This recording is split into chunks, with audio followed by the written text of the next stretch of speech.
A 5-year-old girl walked up to the most feared enforcer in the Seoul underworld and offered him a seat. "Mister, you look like you're having a bad dream," she whispered. Beside him, Soon Woo's phone hummed against the frozen wood of the bench.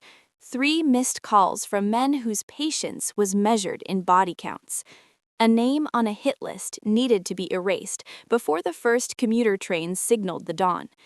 Soon Woo looked down at the small, warm hand resting near his tattooed wrist and let the screen go dark. The midnight terminal had a heartbeat of its own, the rhythmic hiss of hydraulic brakes, the wet slap of soles on damp tile, and a winter wind that sliced across the platform like a sharpened razor. It was the kind of cold that forced every traveler to bury their face in a scarf and hurry, as if stopping for even a second would let the shadows swallow them whole. Soon Woo was the only one who didn't move. He sat at the edge of the furthest bench, spine rigid, his coat collar failing to hide the ink that climbed his neck like a warning. His face was a mask of granite. His eyes were those of a man who had long ago traded his soul for a paycheck and made peace with the silence that followed. He wasn't waiting for a train, he was waiting for the end. That's when the blue coat cut through the gray. Comfort didn't wander through the station with the frantic, wide-eyed look of a lost child. She moved with a quiet, certain gravity, as if the world was a puzzle she had already solved. Her chin was up, her backpack bounced with every step, and bright plastic clips were scattered through her hair, placed there by a mother who had clearly used both hands and a lot of love that morning. She was the only warm thing in that entire hollow building, and she walked straight toward the coldest man in it without flinching. She stopped directly in front of him, her shadow stretching across his polished boots. Sun Woo didn't look up at first. He kept his gaze fixed on the ghost of his own breath as it dissolved into the frigid air. Most people saw him and saw a landslide, something to be avoided, a force of nature that only brought ruin. But the girl in the blue coat remained, her small boots planted firmly on the grime-streaked concrete. "You can sit with me," she said again, her voice a soft bell ringing in the cavernous silence of the terminal. "If you're lonely, my mama says nobody should be alone when the moon is this high." Sun Woo finally shifted his head. He moved with the slow, predatory grace of a man who had spent a lifetime expecting a blade from the shadows. He looked at her, his eyes hard and unblinking, the ink on his neck, a coiled, jagged dragon peeking out from his collar like a bared tooth. It was a mark designed to make grown men stammer. The girl didn't stammer. She tilted her head, squinting at the dark lines tracing up his throat. "Is that a snake?" she asked, pointing a mitten at his neck, "or a very long cat?" Sun Woo felt a strange tectonic shift in his chest. "It's a warning," he rasped. His voice was unused to gentleness. It sounded like gravel grinding against stone. "It looks like a doodle," she countered, unimpressed. She hopped onto the bench, her backpack thudding against the wooden slats. The gap between them was barely a foot, yet to Sun Woo it felt like a canyon. He was a creature of the dark, and she was a radiator of pure, unadulterated light. "I'm Comfort, and you're sitting on the coldest bench in the whole station. That's not very smart, mister." His phone buzzed again in his pocket, a long, demanding vibration. It was the cleaners. They would be wondering why the target hadn't been neutralized. They would be wondering why the most reliable ghost in the syndicate had gone silent. Sun Woo reached into his pocket, his fingers brushing the cold steel of the silenced pistol tucked into his waistband, but he didn't pull it out. Instead, he gripped his phone and powered it off. The screen died, taking the violent world of the syndicate with it. "Sun Woo," he muttered, the name feeling heavy and foreign on his tongue. "Sun Woo," she repeated, testing the weight of it. She swung her legs, her heels clicking rhythmically against the bench. "Well, Sun Woo, you don't have to look so scared. I'm here now." He looked at her small, defiant profile and realized with a jolt of ice in his veins that he was, for the first time in 20 years, actually afraid. Not of the men coming for him, but of the terrifyingly simple kindness of a child who refused to see the monster he had become. Comfort unzipped her backpack with the solemnity of a high priestess. From its depths, she pulled a small, battered notebook with a glitter-encrusted cover. To Sunwoo, it looked like a child's toy. To Comfort, it was clearly a sacred codex. "My mama is playing hide and seek," she explained, her voice dropping to a conspiratorial whisper. "But she left me the clues. You're the detective now, Sunwoo. You have to help me read the trail." Sunwoo looked at the notebook, then at the sprawling, echoing cavern of the terminal. To him, the station was a tactical map of blind spots, exit routes, and kill zones. He saw the flicker of the flickering fluorescent light near the restrooms as a security breach. He saw the huddle of sleeping transients as a potential obstacle to a clean getaway. He was a man trained to see the world as a series of threats to be managed. "I am not a detective," Sunwoo said, his voice a low rumble. "You have the face for it," Comfort countered, tapping her chin. "Very serious, very grumpy, like the man in the movies." She flipped open the notebook. On the first page was a crude drawing of a yellow triangle. Clue number 1, the Golden Mountain. Sunwoo stared at the scribble. His instinct was to scan for a golden mountain on the horizon, but there were only skyscrapers and smog outside the glass. Then he followed Comfort's gaze. She wasn't looking at the skyline, she was looking at the glowing sign of a 24-hour pyramid-shaped pastry kiosk near the north entrance. The bakery, Sunwoo realized. The word felt strange, a domestic sound in a mouth meant for orders. "The Golden Mountain," she corrected firmly. "And look, clue number 2. She pointed to a sketch of a silver snake. Sunwoo let himself be led. He stood, his towering frame casting a long, jagged shadow that seemed to swallow Comfort's smaller one. He walked beside her, not as an enforcer stalking a mark, but as a reluctant partner in a game he didn't understand. He began to see the silver snake wasn't a threat, but the gleaming, curved metal belt of the luggage conveyor belt. The forest of giants wasn't a sniper's nest, but the cluster of towering marble pillars near the ticketing hall. For the first time in his life, the station wasn't a battlefield, it was a kingdom of symbols. As he followed her, his hand hovered near his coat, but not for his weapon. He found himself subtly positioning his body between Comfort and the shifting shadows of the terminal, a silent shield against a world that had no idea she was there. "She's close," Comfort whispered, her eyes bright with a terrifyingly pure hope. "I can feel the warmth."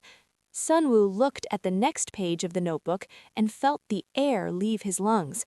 It was a drawing of a woman with a blue flower in her hair, a detail that sparked a cold, sharp memory from a city halfway across the world years ago. Sunwoo reached out, his gloved fingers trembling almost imperceptibly as he took the notebook.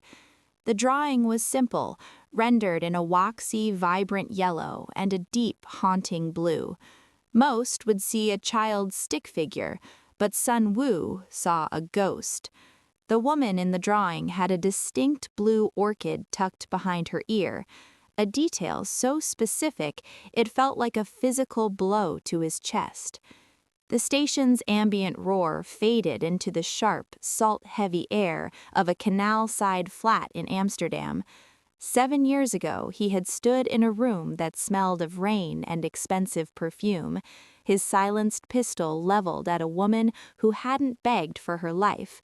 She had only looked at him with a terrifyingly calm clarity and tucked that same blue flower into her hair, a final act of grace. He had seen a flicker of something in her eyes, not fear, but a fierce, protective light. For the first time in a decade of service, Sun Wu's finger had frozen on the trigger. He had walked out, burned the files, and filed a report of a successful termination. He had bought her a life with a lie. "She's pretty, right?" Comfort asked, peering up at him.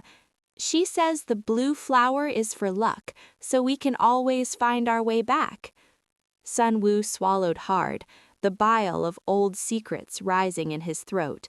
He looked from the crayon sketch to the little girl standing in the middle of a terminal that was rapidly becoming a cage. The realization settled over him like a burial shroud. The syndicate hadn't forgotten. They never forgot. They had tracked the woman he spared, and now they were using the daughter as a lure, or perhaps just cleaning up the loose ends he had left fraying years ago. The weight of the silenced weapon against his ribs felt heavier now, no longer a tool of his trade, but a leaden anchor. He looked at Comfort, the living evidence of his only mercy, and saw the vulnerability he had tried to bury. If she was here, her mother was close.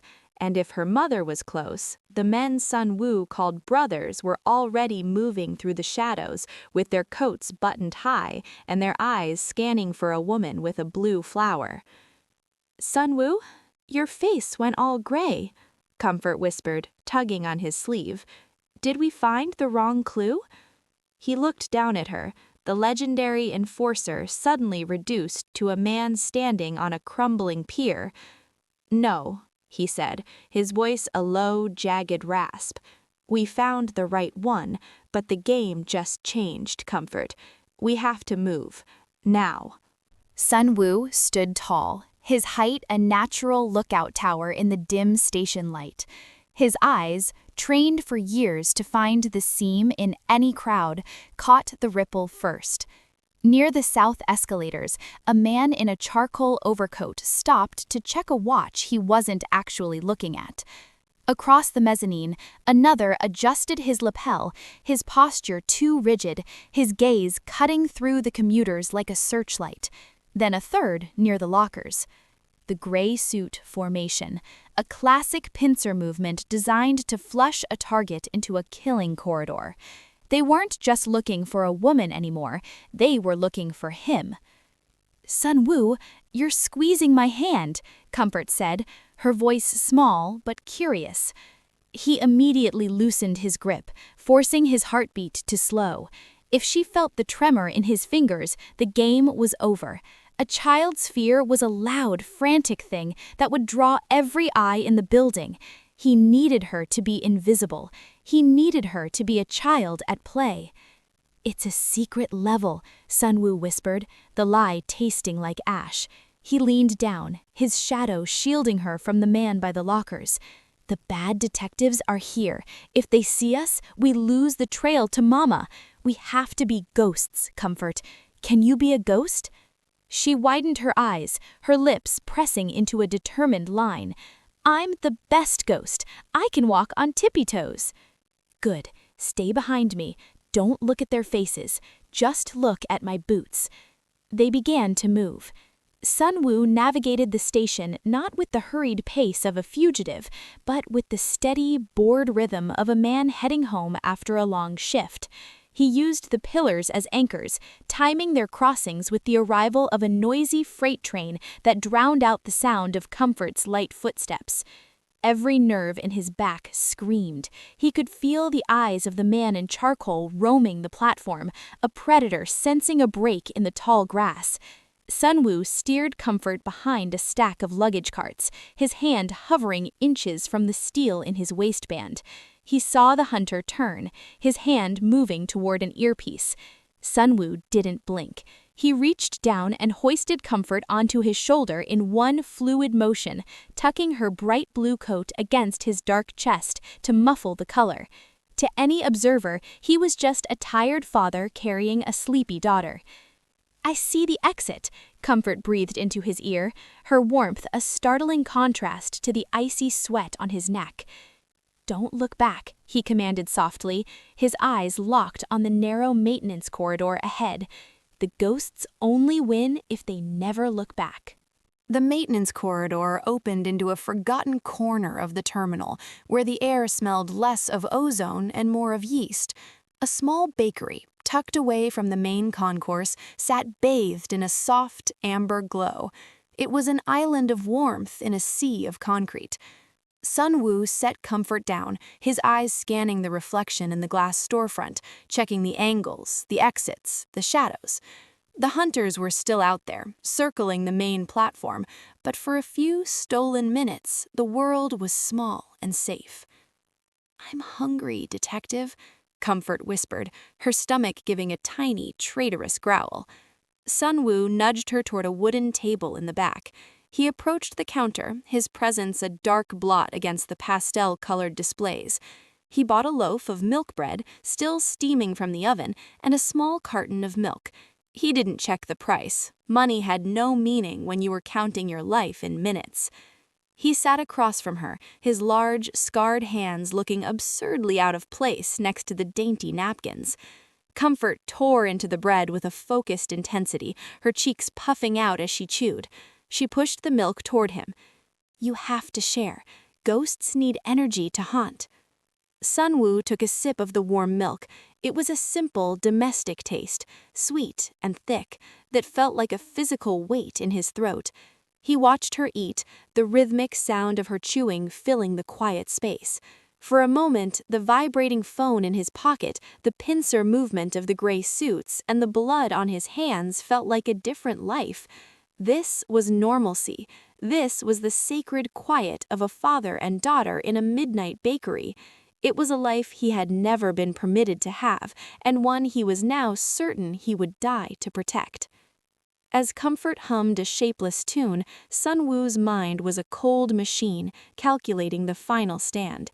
He traced the layout of the terminal in his head, marking the blind spots and the bottlenecks. He knew where the hunters would wait. Platform 7, the last train, the final exit. He would have to lead them there, draw their fire, and ensure Comfort and her mother reached the tracks. He looked at the little girl, a crumb of bread clinging to her lip, and felt a strange, terrifying peace. He wasn't waiting for a train anymore. He was waiting for the moment he could finally be more than a weapon. "Finished?" he asked, his voice softer than it had ever been. Comfort nodded, wiping her face with the back of her hand. "Ready to find Mama." Sun Wu stood, his shadow stretching long and dark across the bakery floor. "Then let's go. The ghosts are moving out." The amber glow of the bakery vanished behind them as they stepped back into the sterile, fluorescent draft of the concourse. Sun Wu felt the shift in the air immediately. The hunters had narrowed their circle. A man in a slate-colored coat stood near the information desk, his radio earpiece a glint of plastic against his temple. He turned, his eyes locking onto Sun Wu's towering frame with the predatory focus of a hawk. Before Sun Wu could adjust his grip on the steel in his pocket, a station official in a sharp navy uniform stepped into their path. He was older, his face etched with the skepticism of a man who had seen every flavor of trouble pass through these gates at 2 a.m. "Hold on there," the official said, his hand raised like a barricade. He looked from Sun Wu's scarred knuckles and the dragon ink peeking above his collar to the small, bright girl in the blue coat. The contrast was too sharp, a jagged pear in the fabric of the station's reality. "Everything all right here, little one? You know this man?" Sun Wu felt the world tilt. Behind the official, the hunter in the slate coat began to move, his hand sliding inside his jacket. If the official called for security, the ensuing chaos would turn the terminal into a slaughterhouse. Sun Wu's muscles coiled, a lethal machine preparing to spring, his mind already calculating the quickest way to neutralize the threat without Comfort seeing the blood. Then, a small, warm weight pressed against his thigh. "Of course I know him," Comfort chirped, her voice ringing out with a startling, crystalline bossiness. She grabbed Sun Wu's hand, her tiny fingers threading through his rough, calloused ones. She looked up at the official with wide, indignant eyes. He's my father. He's just grumpy because I made him buy me the big loaf of bread and we're late for Mama." She swung their joined hands back and forth, a picture of domestic innocence. The official's suspicion visibly deflated, replaced by the weary smile of a man who recognized a defeated parent. "Ah, I see. Better hurry then. Platform 7 is boarding its final call." The hunter in the slate coat paused, his hand hesitating on his weapon. The lie had created a momentary slip in the syndicate's logic. They were looking for a ghost and a target, not a family. Sunwoo didn't breathe until they were past the gate. He looked down at Comfort, whose expression hadn't changed from that of a playful child. "Why did you say that?" he whispered, her eyes dancing with a secret intelligence. "Because you looked like you were about to fight the wind," she whispered, her eyes dancing with a secret intelligence. "And daughters don't let their fathers get into trouble." Sunwoo tightened his hold on her hand, no longer a captor or a guide, but something he didn't have a name for yet. The shadows of Platform 7 were deep, but not deep enough. Sunwoo ducked into the recessed doorway of a darkened cafe, the glass reflecting the neon ghost of a closed sign. Inside, the air was stale and smelled of cold espresso. He pressed his back against the wall, his eyes darting to the sliver of the concourse visible through the door. The hunters were methodical. They were combing the rows of lockers now, their movements synchronized like a clockwork death trap. "We have to go," Sunwoo muttered, his hand twitching toward the heavy door handle. "If we run for the service stairs now, we can beat them to the tracks." Comfort didn't move. She had found a travel checkers set abandoned on a corner table, the plastic red and black discs scattered like fallen leaves. She began to slide them into a neat line, her movements infuriatingly calm. "Sunwoo, look," she whispered, beckoning him over. "Comfort, there is no time for games. We move fast or we don't move at all." She looked up at him, her eyes reflecting the dim emergency lights. "My mama says that when you're scared, you move fast because you want the scary part to be over. But if you move fast into a hole, you're just at the bottom sooner." She picked up a red piece and hopped it over a black one, landing it squarely in a safe corner. Moving fast isn't the same as moving right. You have to wait for the space to open, detective. Sunwoo froze. For 20 years, his life had been a blur of high-speed chases and split-second strikes. He had lived by the philosophy of the first blow, the fastest blade, the quickest trigger. But as he looked through the glass, he saw the man in the charcoal coat pass their door. If they had bolted for the stairs 10 seconds ago, they would have run directly into his line of sight. The girl was right. By rushing to escape the tension, he was sprinting into the trap. He forced his lungs to expand, drawing in a slow, steady breath that tasted of dust. He watched the hunter's pattern, not with the panic of a cornered animal, but with the patient observation of a grand master. He waited for the charcoal coat to turn the corner. He waited for the security camera to swivel away. He waited for the gap in the rhythm. "The space is open," he whispered, more to himself than to her. Comfort swept the checkers back into their box with a satisfied click. "See? Now we're moving right." Sunwoo looked at the small girl, realizing she had just dismantled 2 decades of his tactical doctrine with a plastic toy. He didn't just see a child anymore, he saw a compass. He reached out, his hand steady as he opened the door, stepping out not with a sprint, but with the quiet, inevitable grace of a man who finally knew exactly where he was going. The air at Platform 7 was thick with the smell of wet iron and ozone. The last train sat idling, its silver flanks gleaming under the flickering sodium lights. Near the final carriage, a woman stood with her back to the shadows, a faded blue orchid pinned to her coat. She was searching the crowd with a desperate, silent intensity. Sunwoo stopped 10 paces away. He felt the cold prickle of gun barrels tracking him from the darkness of the luggage bay and the maintenance overheads. 3 men stepped out from the gray fog, charcoal, slate, and charcoal again. They didn't draw their weapons yet. Out of respect for the legend, they waited for him to make the first move. "Step away from the child, Sunwoo," the man in the center rasped. You've had a long night. Don't make it your last. Sun Wu didn't reach for his holster. Instead, he felt Comfort's small hand tighten around his thumb. He looked down at her, then back at the men he had called brothers for half a lifetime. He saw them not as soldiers, but as mirrors of what he used to be, men waiting for an order that would never love him back. "She thinks we're playing a game," Sun Wu said, his voice carrying through the hollow terminal with a sudden, heavy authority. "She thinks the world is full of golden mountains and silver snakes.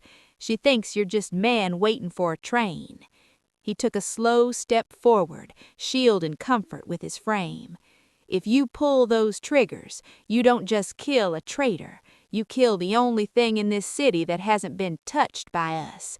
You kill the reason I didn't finish the job in Amsterdam." The man in charcoal hesitated. The syndicate's creed was absolute, but Sun Wu's voice held a terrifying sincerity, the kind of conviction that only comes to a man who has found something worth dying for. "Tell the old man the debt is paid. Tell him I'm dead. Tell him the ghost finally found his grave. But if you follow us past that yellow line, I will stop being a father and start being the man you're afraid of.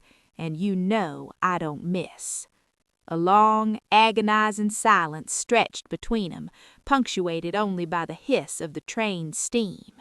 The lead hunter looked at Comfort, who waved a small, tired hand at him. Something in his rigid posture broke. He gave a microscopic nod and stepped back into the shadows, his companions dissolving with him like smoke in a draft. "Sun Wu, there's Mama!" Comfort shrieked, breaking into a run toward the woman by the carriage. Sun Wu watched them collide, a blur of blue wool and tears. He stayed behind the yellow line, his hands empty, his heart finally still. The woman looked over her daughter's shoulder, her eyes meeting Sun Wu's. She didn't say a word, but she touched the blue flower in her hair and nodded once. The train began to groan, pulling away from the station. As the tail lights faded into the tunnel, Sun Wu sat back down on the cold bench. He wasn't waiting for a hit anymore. For the first time in 20 years, he was just resting.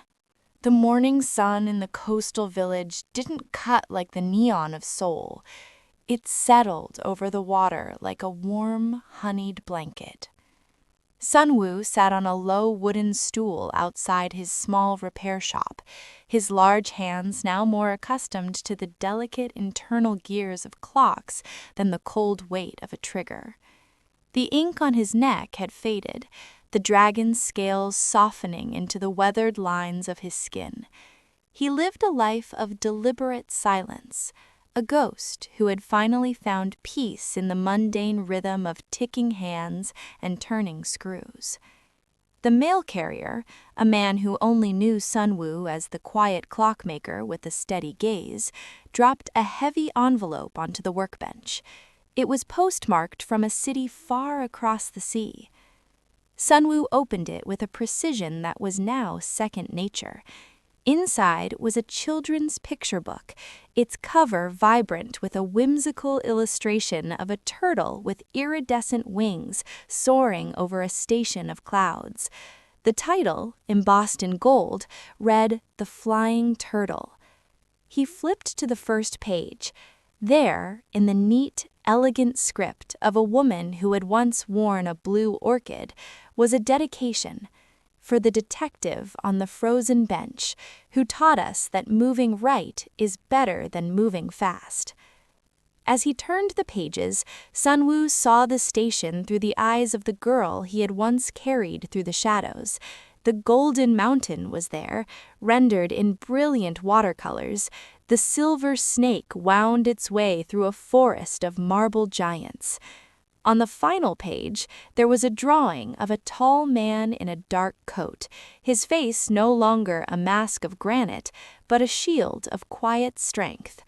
He was standing on a platform, not waiting for a hit or a train, but simply standing guard over a world of light. A small, dried blue orchid fell from between the pages and landed in his palm. Sunwoo closed the book and looked out at the horizon, where the sea met the sky in a seamless blue line. The phantom vibration of the phone he had discarded years ago was finally gone. The waiting that had defined his existence, the vigil for a death that never came or a life he didn't deserve, had reached its end. He placed the flower inside his breast pocket, right over his heart, and picked up his jeweler's loop. The clock on his bench was missing a second, and for the first time in his life, Sunwoo had all the time in the world to find it. In the end, Sunwoo stopped looking for a way out and found a way forward. If you enjoyed this journey from the shadows of Seoul to the light of the coast, let me know by hitting that like button. It helps the detective find more stories like this one. For more chapters on the thin line between monsters and men, subscribe and turn on notifications. Until the next train pulls into the station, thanks for watching.